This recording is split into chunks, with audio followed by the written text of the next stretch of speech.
Hi. After Peter stayed with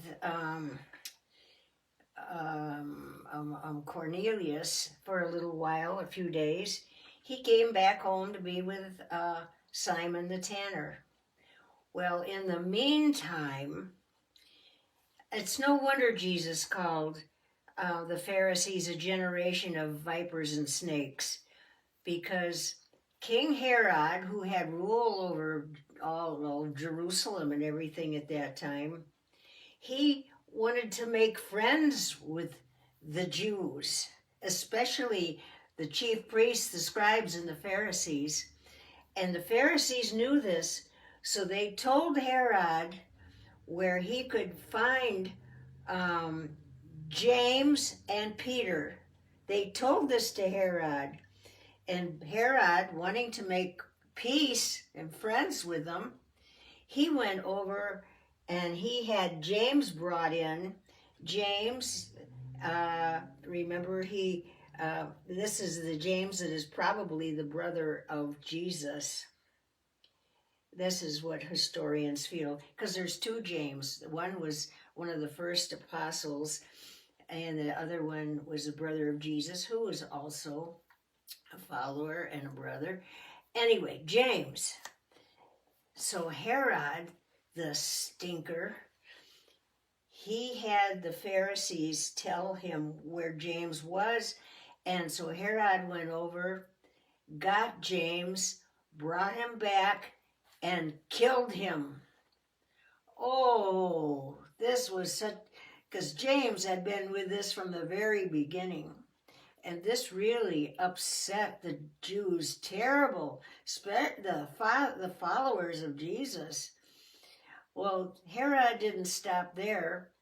He found out where Peter was staying with Simon the tanner. And I want to tell you, this point is probably,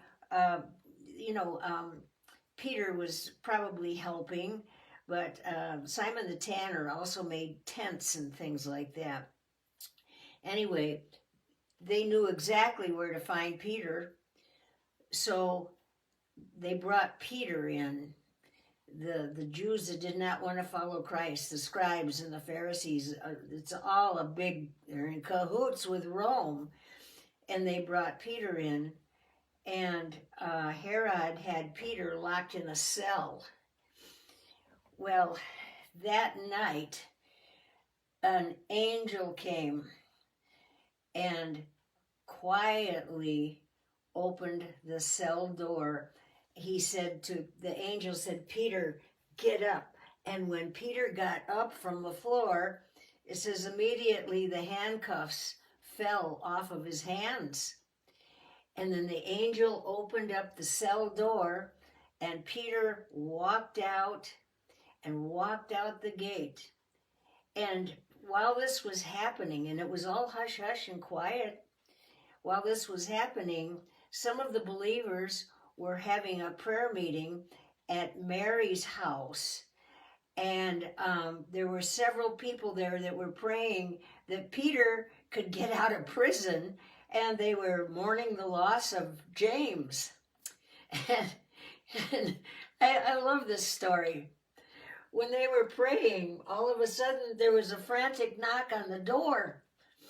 And they thought, well, who on earth is that? It took them a while to get up but bang, bang, bang, bang, quick, bang, bang, bang. And a girl named Rhoda answered the door, and she saw Peter standing there.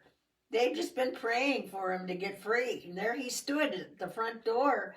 And it says that, her mouth just dropped open. She couldn't believe it. There he was. And he said, let me in quick.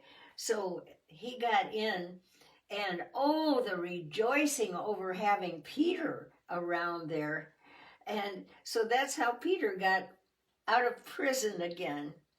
And I'm going to leave it right there for right now, because I have a tendency to keep going here. But Peter is out, but poor James is dead. So I'm going to leave off right there right now. But God answers prayer. Okay, bye-bye.